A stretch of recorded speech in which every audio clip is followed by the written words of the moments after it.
Okay, great. So good evening, everybody, and welcome to your May BSLM webinar. My name is Dr. Zarina Beg. I am a GP in Nottingham and a lifestyle medicine enthusiast, and I'll be your host for this evening. Just a quick bit of housekeeping. Please make sure you are muted and that your video is off for the duration of the webinar. We're joined by two experts this evening. And if you have any questions, please pop them in the Q&A tab at the bottom of the screen. If we get lots of questions coming in, the speakers are with us live this evening and may choose to answer some of those questions live.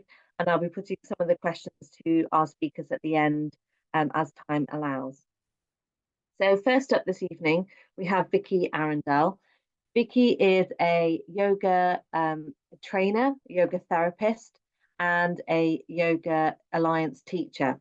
She has over 20 years of practice and teaching experience, and she runs a thriving yoga business in Surrey, where she sees clients both privately and in groups. She also works with a yoga therapy training program in the UK with Yoga Focus in Oxford and collaborates with medical professionals, including GPs, physiotherapists, osteopaths, specialising in yoga therapy for chronic pain, musculoskeletal health, and neurological disease. And this evening, she's going to be talking to us about how yoga therapy can help in the chronic pain crisis using a biopsychosocial spiritual approach. Over to you, Vicky.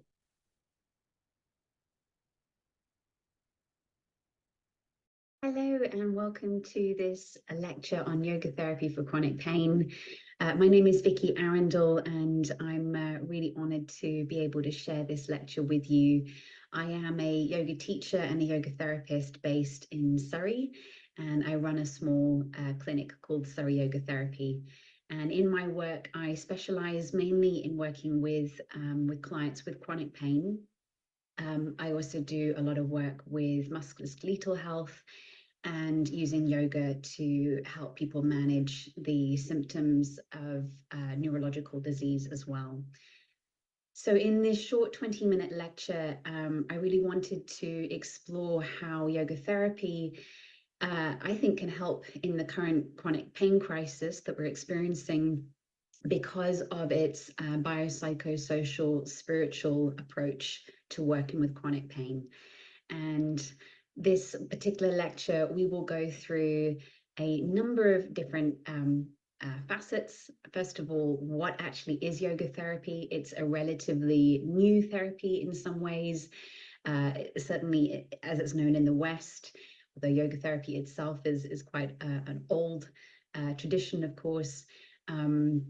So I'm going to explore a little bit about what we mean by yoga therapy and how we might differentiate it from maybe a group yoga class, for example.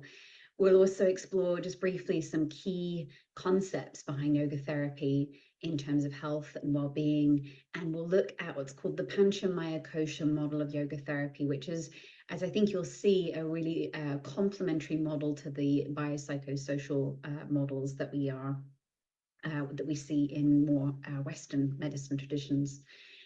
We'll also look a little bit briefly at our current understanding of chronic pain. Much of this I'm sure you'll be familiar with.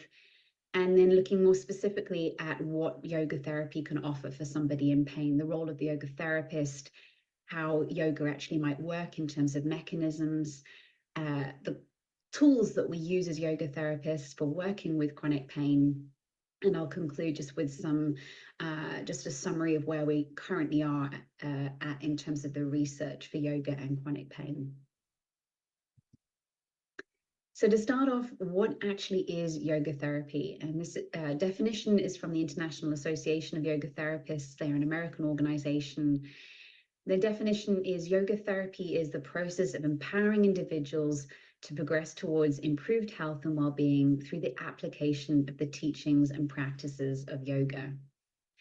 So it is a complementary, holistic, and non-invasive therapy that really integrates both the traditional yogic practices and principles along with our understanding of modern Western medicine and neuroscience. And there are some really key main concepts around yoga therapy. First of all, as I mentioned, it is holistic. We are looking at the individual from this multi-dimensional perspective, recognizing that human beings are complicated and complex, and that a human being is an integrated body-mind system, which functions best when it's in this state of dynamic balance or homeostasis. Yoga therapy is really aimed at identifying, managing, and where possible, eliminating sources of suffering. And it really sees self-awareness as one of the key components in driving that journey towards healing. One of the biggest sources of suffering that yoga therapy identifies is the mind. And there is a very famous one-liner in Patanjali's Yoga Sutras, which is one of the oldest yoga philosophical texts, that says, Yogas Chitta Vritti Nirodha. And essentially what that means is that yoga, the practices of yoga, is designed to cease the endless fluctuations of the mind. They had this sense that our minds sort of run us around in circles, and oftentimes a lot of suffering comes from what's happening in terms of our thoughts, our capacity to regulate our emotions and our emotional state. So yoga was very interested at working with the mind and finding a way to pacify and calm the mind as a way of actually restoring balance and well-being physiologically as well. Yoga therapy recognizes that healing does not depend on curing, that you can have a state of well-being even with a chronic health condition. And we know that yoga certainly can really improve quality of life and attitude towards certain health conditions, and that this in and of itself is a worthy goal. We don't have to cure something for it to be worthwhile. And finally, another real key concept is this idea of yoga therapy is very personalized. Typically in yoga therapy, we work one-to-one, although we might work in very small groups.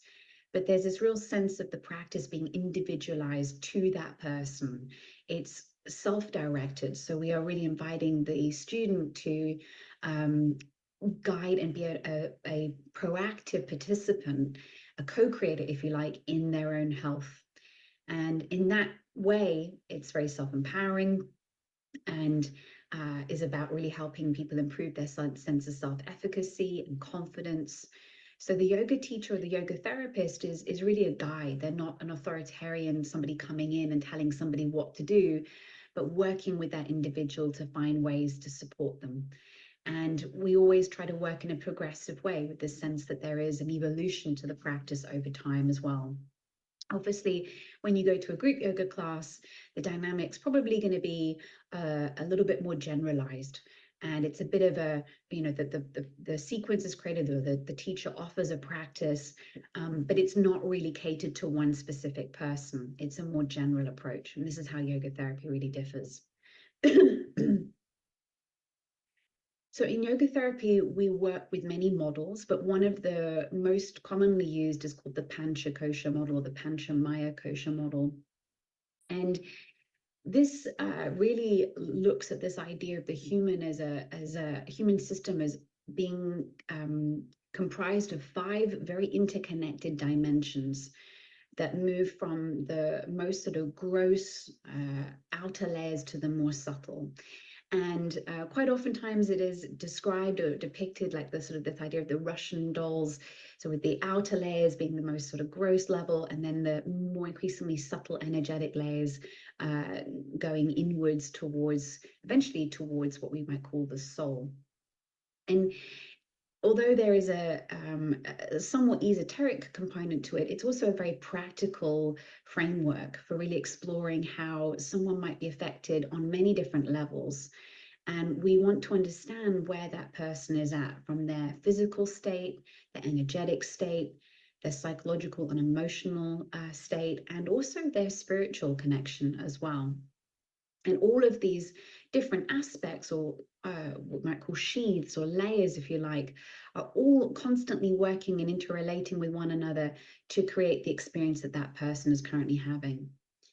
And in yoga therapy, we would look at the health of each one of these different sheaths or layers And the emphasis is on trying to bring everything back into a state of harmony and balance. So we're really working with the person in front of us rather than focusing on a specific pathology or their chronic health condition. One of the key principles here is that you could work on one layer and have an impact on all of the layers as well. So you don't have to affect change on every single layer or dimension because of the interrelated, interdependent nature of these koshas or these layers. So somebody might come to me and I might start working with them more on the mind aspect. Maybe they are coming to me with a mental health issue, and we can explore yogic practices that will really speak to that layer. But we're going to be having an impact on all of the other aspects of the kosha model too. And this really, again, speaks to this idea of understanding the person as a whole. One of the famous yoga teachers, Desikachar, said, you cannot heal the whole person unless you seek to understand the whole person.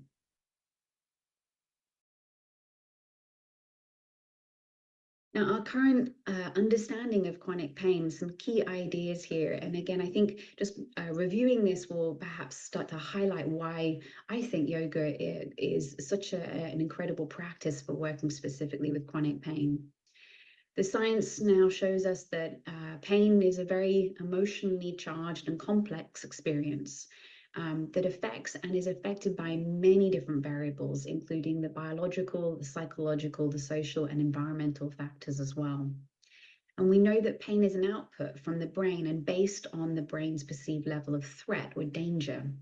And as such, it's really designed, pain is designed to motivate us to change our behavior, to do something differently.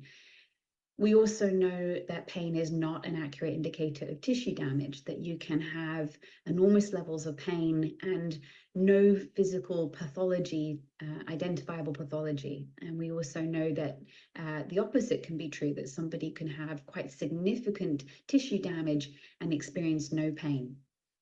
So we know that hurt does not equal harm. And this is really key because I think, again, certainly in the population as a whole, this message is still not clearly understood. So it's really important as part of this that we start to educate people about the role of all of these other variables that can have an impact on the experience of pain. And this is from Dr. Perry Nicholson. There is a human being attached to biological tissue. Treat the tissue and the human. How you think changes biology and perception of pain. And perception is based on your social and emotional environment, past and present. So pain is a request for change. Change your perception and you change pain. And as I mentioned, yoga is really at the heart of the yoga practice. It's about changing our relationship to the present and becoming more aware, more awake, more mindful. And as a sense, changing our perspective, changing our perception of how things are, which can then have a significant effect on our experience of pain. So what exactly is yoga therapy for pain? I have some key ideas here. First of all, one of the things we want to convey is that it's possible to live a life of meaning, purpose, and well-being, even with pain. So again, although we might wish to get rid of the pain, we don't need to remove the pain in order to experience an improvement in our quality of life. And I think this is a really important message, a hopeful message, an empowering message to give to students. Again, this idea that we don't have to cure it in order to see some healing. Effective pain care in yoga therapy is focused more on living rather than finding a cause of fixing the pain. It's really about living a life well lived and giving people tools to improve the life that they are currently living. Yoga therapy is a process that promotes awareness and really key curiosity in the individual so that they can be open maybe to changing beliefs and behaviors that better align with their own core values and goals, which they'll have identified in the yoga therapy process in order to alleviate suffering. So it's really about enabling the student or the client to understand themselves a little bit better and maybe to start to understand the things that both amplify their pain and also make their pain symptoms better. So as such, yoga therapists, we're not healers, but rather our job is there to empower and support the client in pain progress towards improved health and well-being. And as I mentioned, it's a multidimensional approach that's really focused more on improving quality of life rather than just symptom management. And this is one of the reasons why I think yoga therapy also works so well within a greater pain management care plan. So we can work alongside the medical professionals, the pharmacological care. We can also work with other practitioners and therapists, acupuncturists, talking therapists as well, counselors. Yoga therapy is complementary to all of those other modalities. It doesn't require exclusivity to be effective, and we're certainly working alongside more conventional treatments like medication is certainly something that can be done as well. So I think it's clear to understand that yoga therapists obviously it's outside of our scope of practice to diagnose or treat persistent pain. But I do think that the kosher model gives a wonderful version of the biopsychosocial approach to working with chronic pain. And as such, we can decrease the level of threat in somebody's body. And as I mentioned, we might see pain as an output from the brain about the perceived level of danger. So if we can make people feel safer in their bodies and in their environment and increase that sense of safety, maybe we can have some effect on reducing the severity of pain, the chronicity of pain. As I mentioned, we can improve things like movement and daily function, which can have a ripple effect into quality of life, getting people back to things that they love doing, their hobbies, their passions. We can also use cognitive reframing techniques to help people change their relationship to pain. And there's been lots of research done on things like mindfulness meditation as part of this, changing negative cognitions or emotions around pain. And then finally, helping people to reconnect to a greater sense of pleasure and purpose and meaning in their lives again. And that, again, part of my intake process often when I'm working with somebody with chronic pain is exploring, like, what would their life look like if they could get back to maybe doing some of the things that they love to do. And then sort of charting a progressive plan of how to get there. So I think the role of the yoga therapist is, I liken it a little to like a cheerleader. And I think this is so important because we know that the importance of positive social networks, of social support in helping people move out of a chronic pain cycle cannot be underestimated. Many people, by the time they get to a yoga therapist, they've seen many other medical professionals and they're feeling a little lost, like they don't have the support that they need, and maybe they're starting to lose hope. So a key aspect of a good yoga therapist is that capacity to listen with kindness, with empathy, and really give students the time and the space to tell their story. My first clinical session with somebody would be 75 minutes. So I have quite a lot of time to really explore what's happened to that person, and they have a chance to tell me their story. And I seek to understand, asking questions, trying to validate and clarify so that a person feels heard. We know that this is a really important aspect of building trust and confidence between the student and the therapist as well. And as such, we're providing a safe, non-judgmental space, which again goes a long way towards starting to calm that person's nervous system down. Another aspect of our role is to provide some pain education where necessary, where it may be helpful. Again, there are many aspects of pain science that some people may not be aware of, like this idea that hurt does not equal harm. So we can play a really big role in giving more proactive messaging around pain. And finally, we're also there, as I say, to work in the context of other health professionals and to refer out when necessary. So there are a few mechanisms that might explain how yoga actually works with someone with chronic pain. We know that chronic pain often tends to come hand in hand with some kind of autonomic nervous system dysregulation. And yoga has been shown to be an incredibly powerful practice for helping somebody to regulate their nervous system. And in particular, by decreasing the level of sympathetic activation and increasing the level of parasympathetic rest and digest activation. Yoga practices can be wonderful for helping people experience what's called neuroception of safety by Stephen Porges, who's responsible for the polyvagal theory. And this idea that, again, by helping people to feel more safe, challenging the brain's interpretation of danger, this can actually over time lead to positive neuroplastic changes. And we see an improved autonomic nervous system regulation alongside vagal tone regulation, which all seem to help enhance somebody's resilience towards stress. These are key components towards helping somebody move out of this chronic pain cycle. As I mentioned, we also know that changes in awareness can be very powerful. So it helps us to work with the client to draw links between expectations of pain and associated behaviors. So they might start to see, for example, that their pain also seems to get amplified when they're stressed, when they're looking at their emails, when they go to work, and that they might notice certain patterns in their behavior when they're feeling stressed, such as guarding or bracing or protecting or breath holding, and how this can sort of further amp up the chronic pain cycle.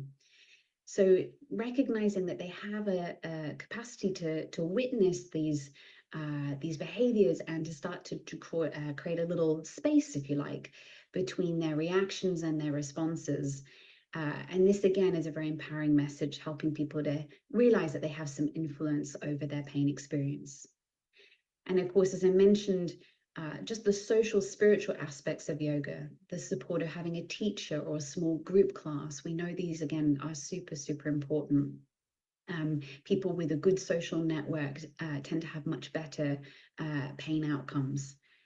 And hope and belief, the idea that there are things that they can actually do for themselves that will act as strong pain relievers. This is also, again, a really positive message for people. And the placebo effect, we know it's very powerful. If somebody thinks that they're going to feel better after doing a yoga practice, this can actually precipitate the release of the body's natural painkillers, such as opioids and cannabinoids.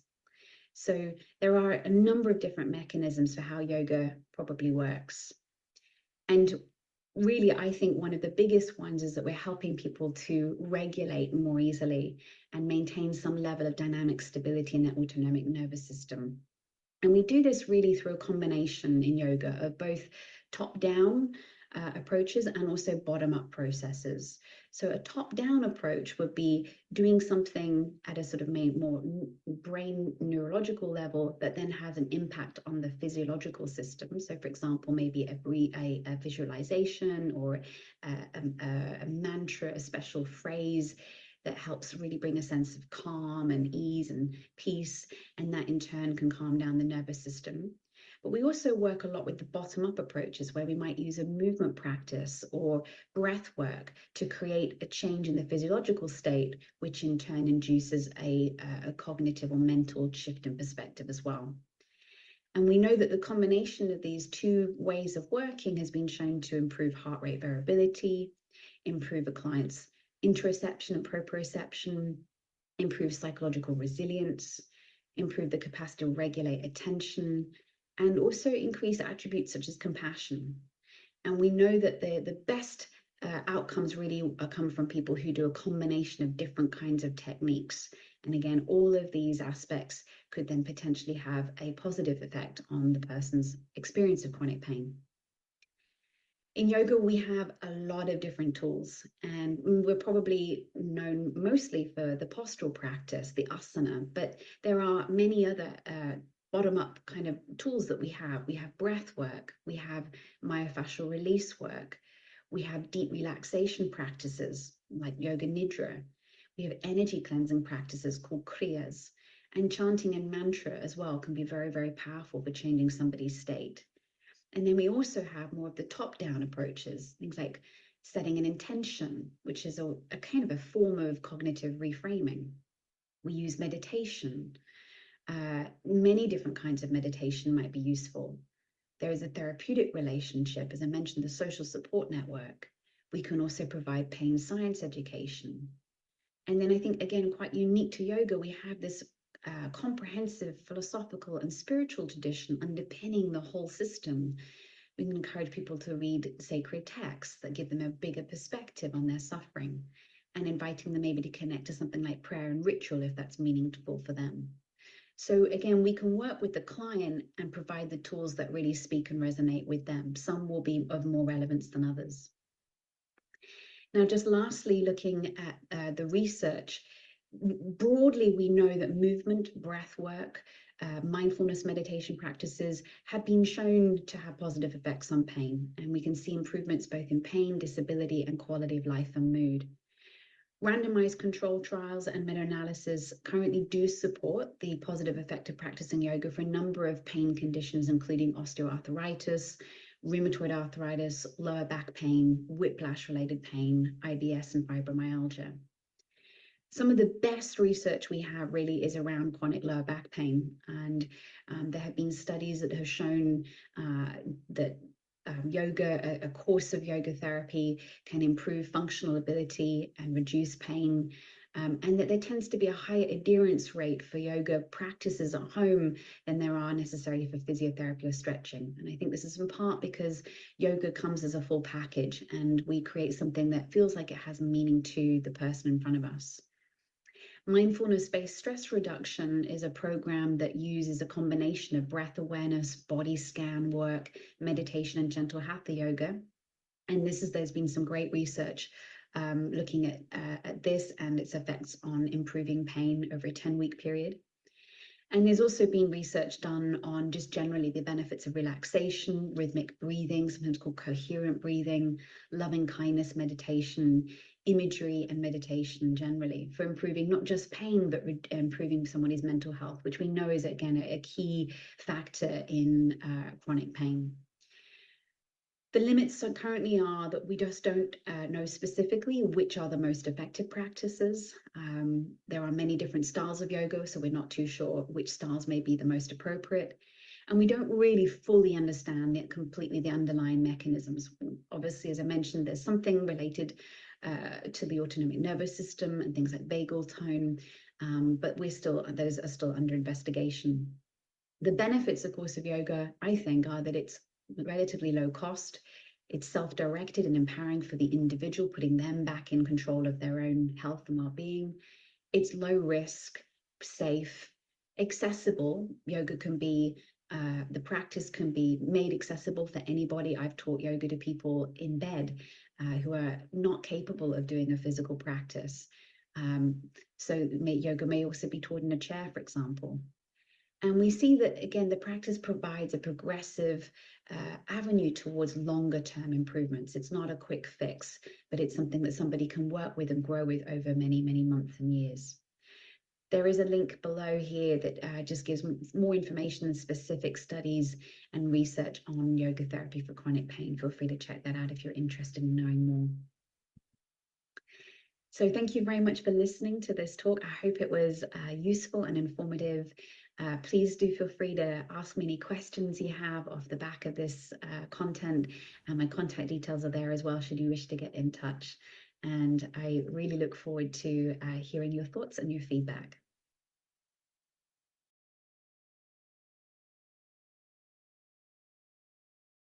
Thank you so much, Vicky. That was really interesting to hear about yoga therapy, the many different elements of yoga therapy and the effect that it's had in several different conditions.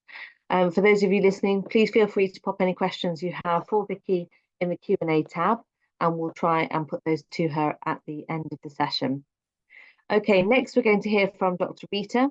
Dr. Reeta is a GP. She completed her GP training in 2006, but felt that there was something amiss despite being in a role that was going to help her make a change in the community. Later, she found lifestyle medicine and the British Society of Lifestyle Medicine and completed a diploma in lifestyle medicine, followed by completing culinary coaching. And this has led her to go on to found a resource and website called Your Inner Chef. And she tries to use her health skills as well as knowledge to share these skills and knowledge with both healthcare professionals to be able to pass these skills on to patients at a community level, as well as trying to influence policymakers to try and share her vision of the role of culinary medicine. And this evening, she's going to be talking to us about the role of cultural aspects in culinary medicine. So over to you, Dr. Reeta.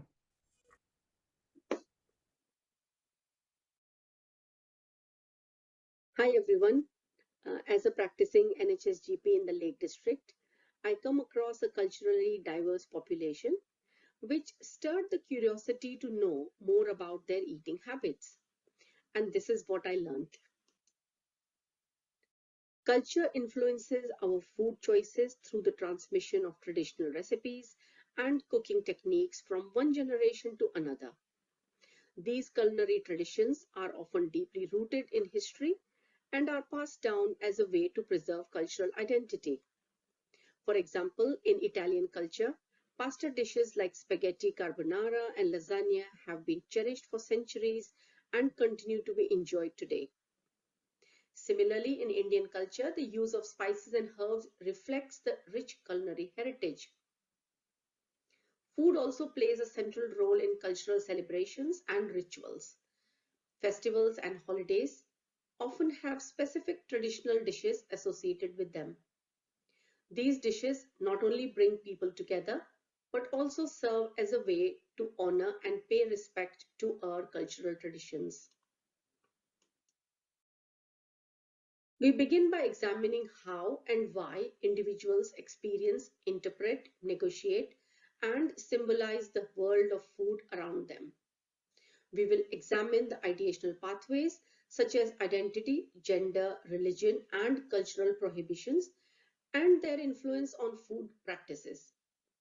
Because we use values to negotiate food choices, it is important to understand how these are linked to food behaviors.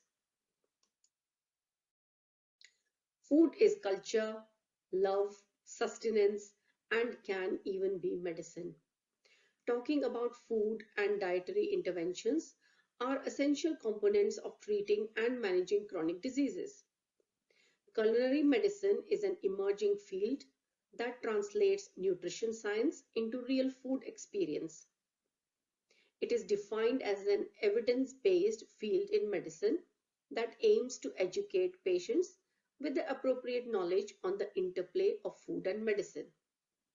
Clinicians can incorporate culinary medicine into their practice to meet the nutritional needs of their patients and enhance lasting behavior changes.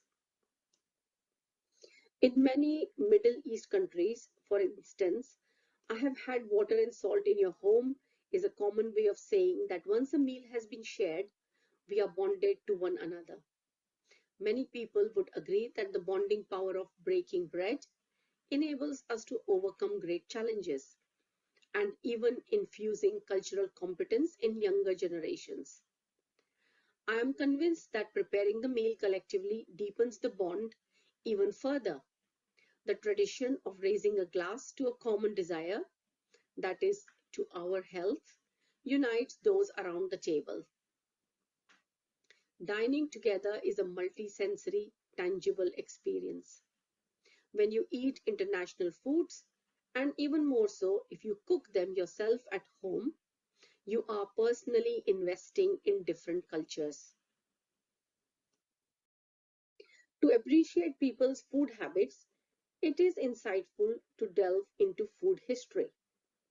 It is different to culinary history, which focuses on the origin and recreation of specific recipes.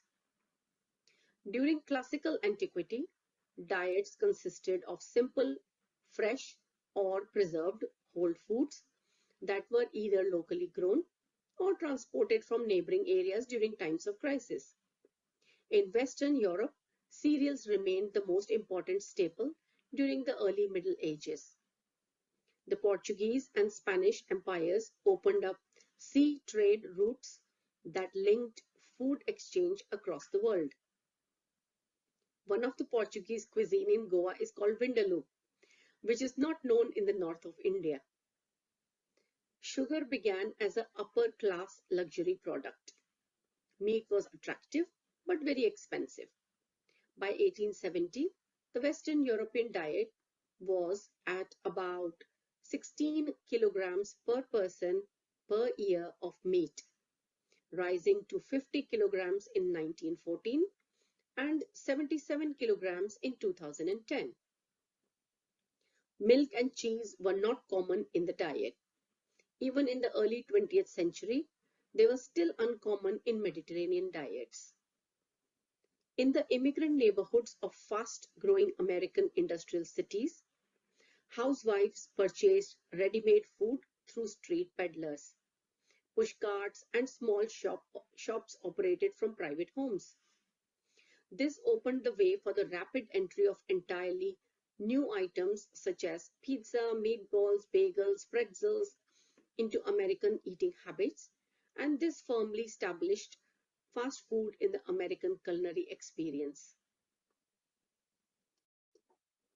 In the first half of the 20th century, there were two world wars. In the first years of peace, after the war ended in 1918, most of Eastern and Central Europe suffered severe food shortages. After the World War, many new food products became available to the typical household, with branded foods advertised for their convenience.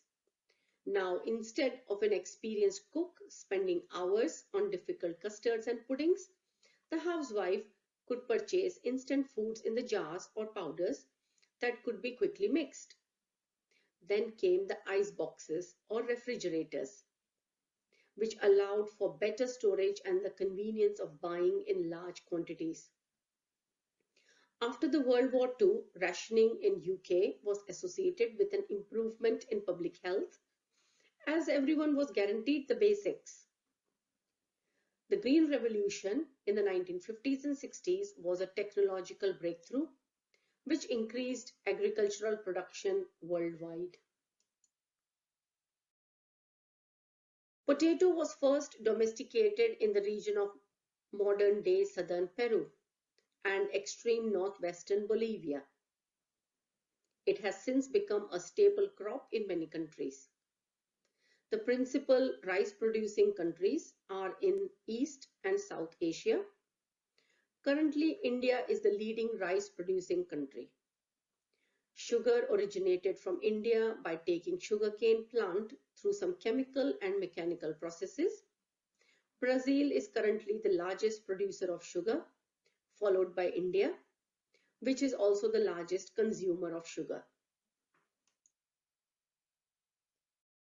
The diverse climate in India, ranging from deep tropical to alpine, has also helped broaden the variety of ingredients readily available.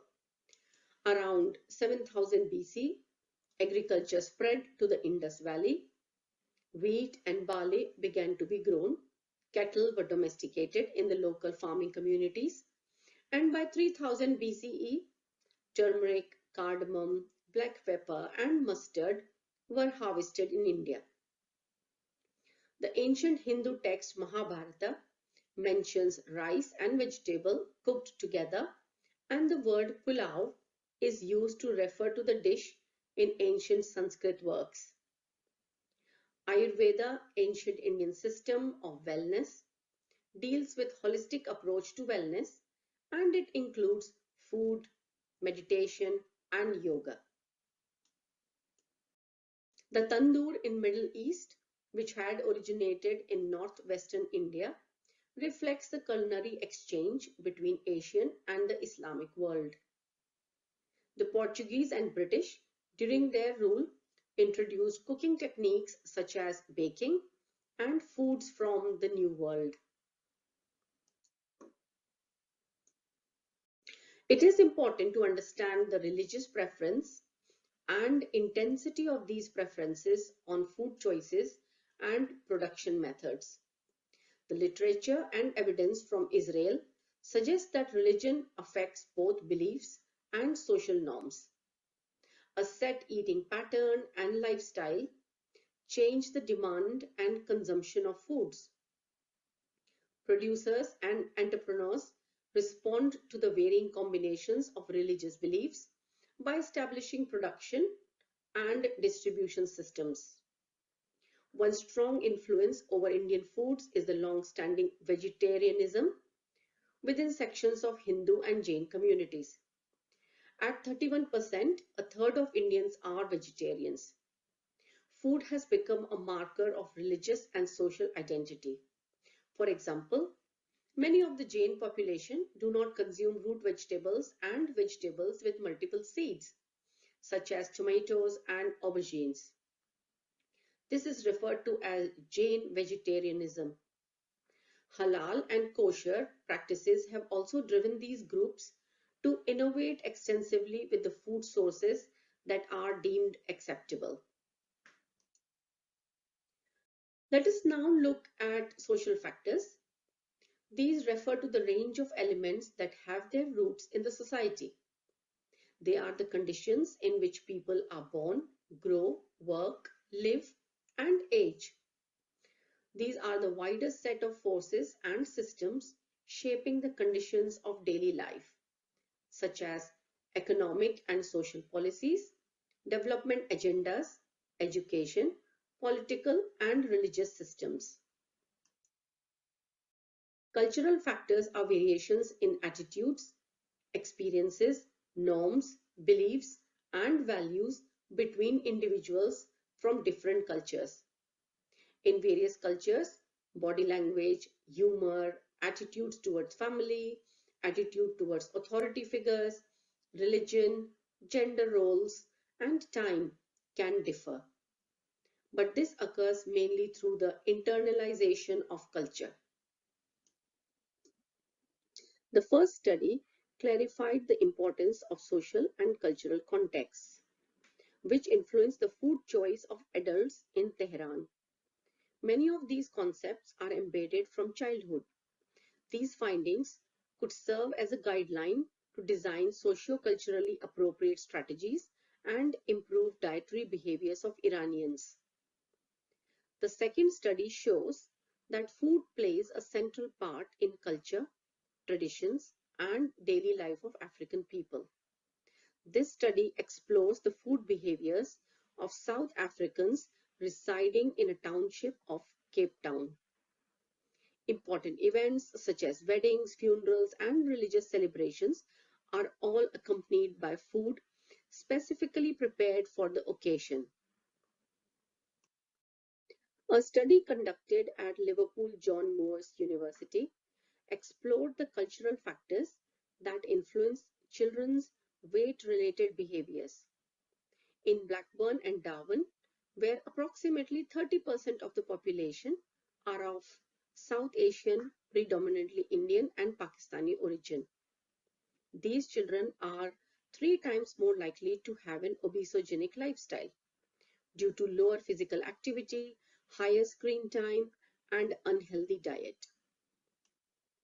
The belief of feeding up the kids, tradition of sharing platters, frequent social gatherings, and late meals contribute to this lifestyle.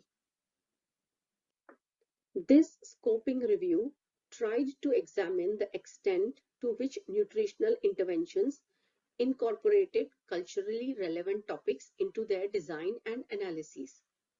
The findings from this scoping review point to the unaddressed need for culturally tailored nutritional interventions, particularly within medical education. When addressing holistic chronic disease management, nutrition research does consider dietary differences by cultural groups. In comparison, very few culturally relevant topics are included in the culinary medicine curriculum.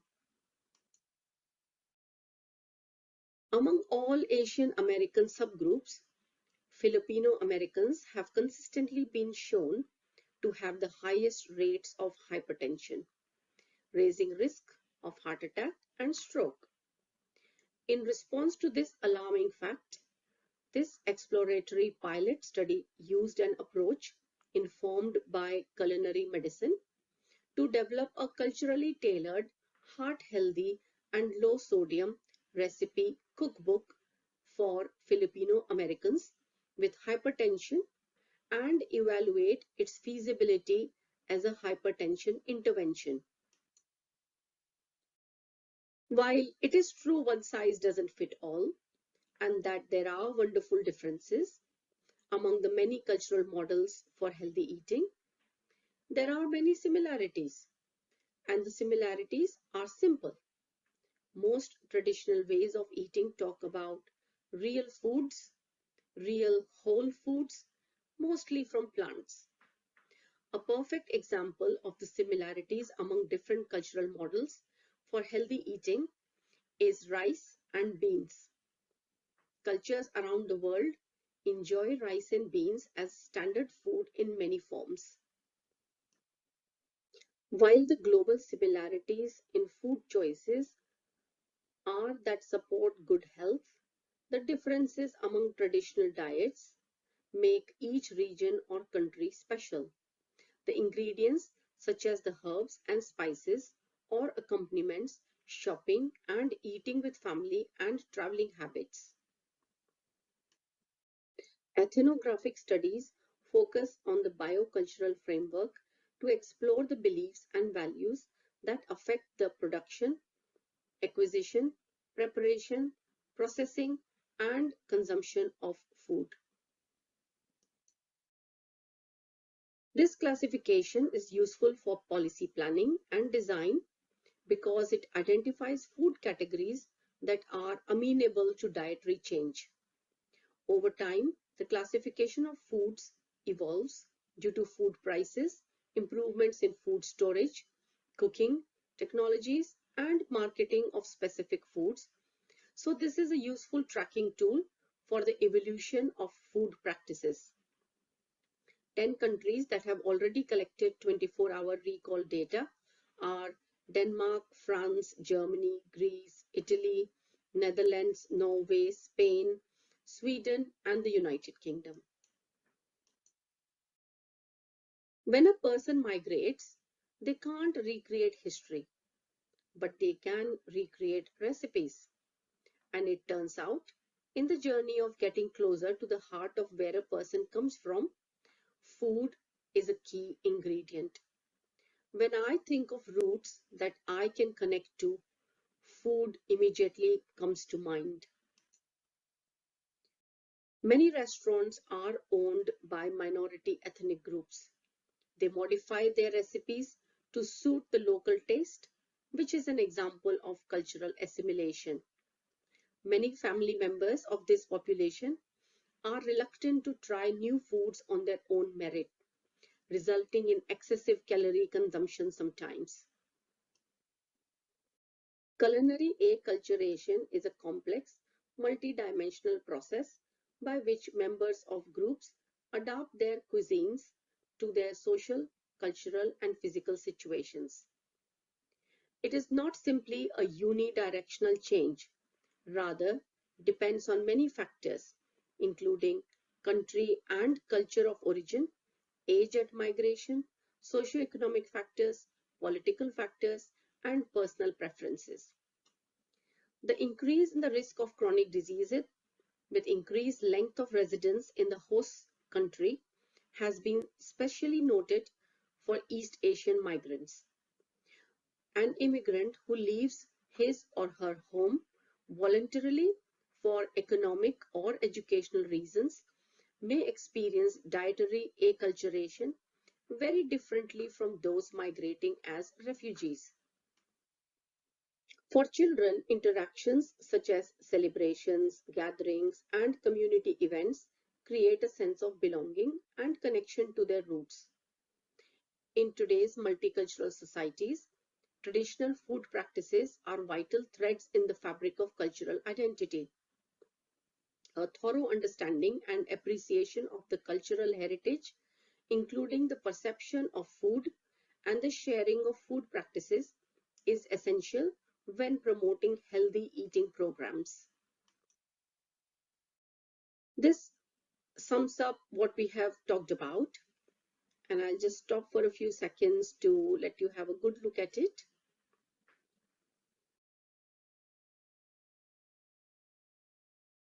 The senses of taste and smell play a major role in how humans consume food and beverages. The burn from chili pepper, the cooling from menthol, and the stinging from English mustard and wasabi are examples of chemisthesis. There are wine, beer, bread, jelly, salt, and many more food and beverage museums across the world if you are interested. How much of the social food environment can we control? despite the new obesity government strategy, there is a lack of acknowledgement of an individual's social food environment. This blog post analyzes the dietary behavior of South Asians through the lens of health psychology to provide a deeper understanding. More of such research is required. To enhance healthier food choices, imagine we could alter a person's taste perception using microbiota. Some interesting developments are underway. The collaboration between researchers of oral health, sensory science, medicine, microbiology, and omics are working to resolve these complex knowledge gaps. The emic perspective is the insider's perspective that comes from within the culture where the project is situated. The emic approach attempts to demonstrate how a cultural group defines problem behaviors and problem-solving techniques, for example, gestational diabetes. Food sovereignty is the right of people to healthy and culturally appropriate food produced through ecologically sound and sustainable methods. To promote sustainable healthy diet, the acceptability and desirability of any policy is key. Food movements, food lifestyles, and traditional diets are examples of how values and ideas can be leveraged for alternative ways to grow, procure, and consume foods. Using AI in culinary medicine can revolutionize how we approach nutrition and disease prevention. AI-powered nutrition interventions can be tailored to individuals with varying cultural backgrounds, dietary restrictions, socioeconomic status, health conditions, dietary preferences, and nutrient deficiencies, making healthy eating more accessible and inclusive without requiring extensive culinary knowledge or skills. Starting from childhood, we develop cultural values around what to eat, how to eat, utensils to use, who we eat with, and how often we eat. With time, these develop into habits. These habits tend to grow stronger with time. There's much to learn from cooking and eating foods from other cultures. When we eat certain foods, we identify with a very specific norm within that community. Cooking or consuming foods of others will help us learn and appreciate their identities. We learn which occasions are associated with each food and considered pleasurable by that community. Breaking bread with other communities help us learn about the values that tie those communities together. Taking an interest in other communities' foods is one of the best ways to trace their history and heritage. Globalization of food choices, fusion cuisines, the reach of social media and marketing does make it more complex. Thank you very much everyone for listening. I have thoroughly enjoyed researching for this topic today and hope I have been able to generate some interest in culinary medicine. Thank you.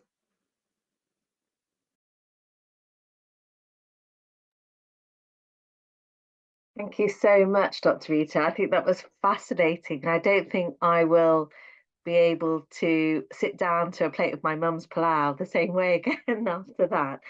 Really, really interesting. And I think so relevant that all those centuries ago, the common themes of both our talks this evening, yoga, our culinary cultures, but also understanding the whole person to allow someone to be able to heal or improve their health.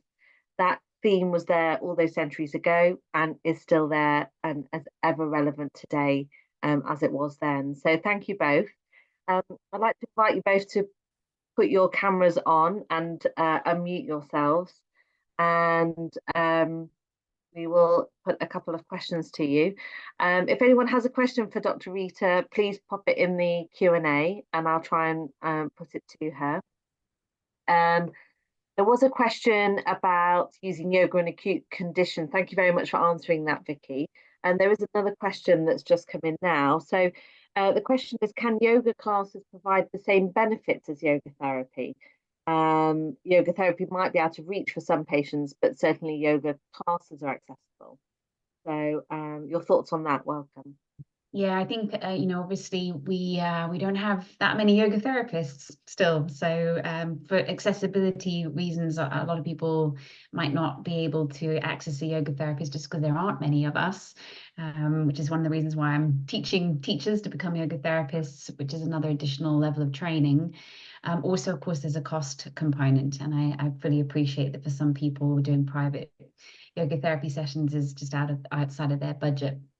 There are some teachers now who are a little bit more trained specifically in the neurophysiology aspects of chronic pain and understand a little bit more about the mechanisms behind chronic pain, and therefore can provide group yoga classes that are a little bit more tailored, I think, to somebody specifically with chronic pain.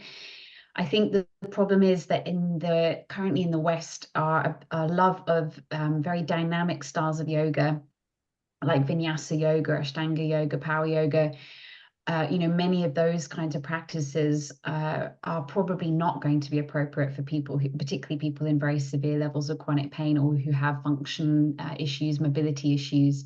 So the problem, I think, with yoga, one of our issues and one of our plus sides as well, is that there are many, many different styles that speak to many different kinds of people, different kinds of body types, different kinds of health situations. And it's really about finding the right teacher and the right style of yoga to work with that specific issue. So with chronic pain, I would always recommend to move more towards restorative based practices, somatic style yoga classes, more gentle hatha style practices with that also blend in and bring in not just the asana, not just the postural work, but bring in these other elements like the deep relaxation, the breath work.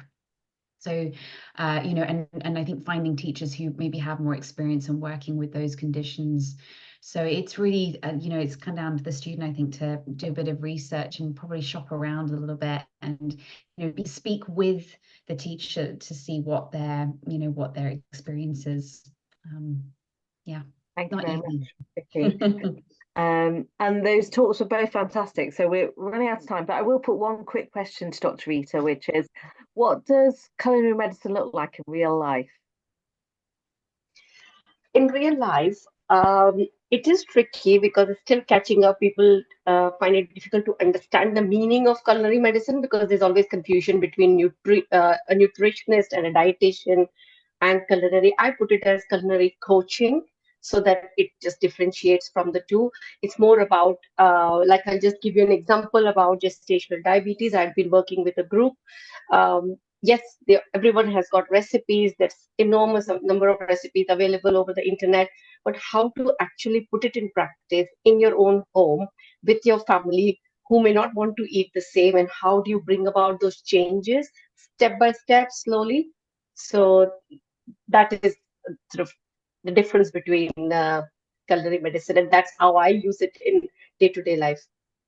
Fantastic. Thank you so much, Dr. Reeta. Well, I'm sure there are lots more questions or thoughts, but sadly we've run out of time this evening. But that leaves me to thank both Dr. Reeta and Vicky for joining us this evening and for their fascinating, insightful talks. This webinar has been recorded, so for anyone that's missed it or wants to watch it back, it will be available on the Lifestyle Medicine website. Thank you for all of you that joined us this evening, and take care and enjoy the rest of your evening. Bye-bye. Thank you, everyone.